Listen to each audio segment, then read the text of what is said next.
కదా, గుండె గాయము గురుతు పట్టిన నరుడు లేడు కదా, దేహమందు గాయమైతే కుదుట పడును కదా, గుండె గాయము గురుతు పట్టిన నరుడు లేడు కదా, నీవే నీవే యేసయ్యా,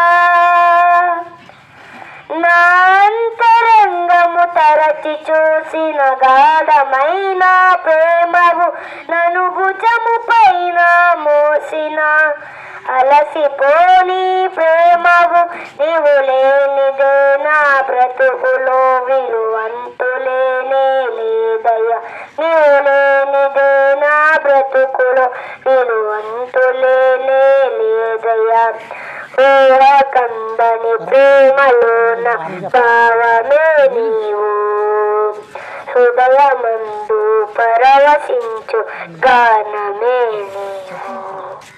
बोलो यीशु क्रिस्त महाराज के जय।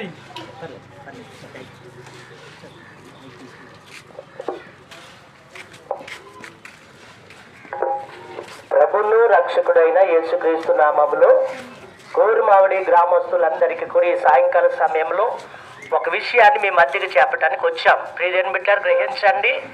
మనకు మందిరాలు లేక కాదు, దేవుని ఎరగక కాదు. ఎందుకు మేము ఇక్కడికి వచ్చామంటే ఒక ఉద్దేశంతో మేము దేవుని దగ్గరికి మీ మాటలు చెప్పడానికి వచ్చాం. ఎందుకంటే ప్రతి క్రైస్తవులో అయిన మనము ఒక నిరీక్షణ కలిగి ఉన్నాము.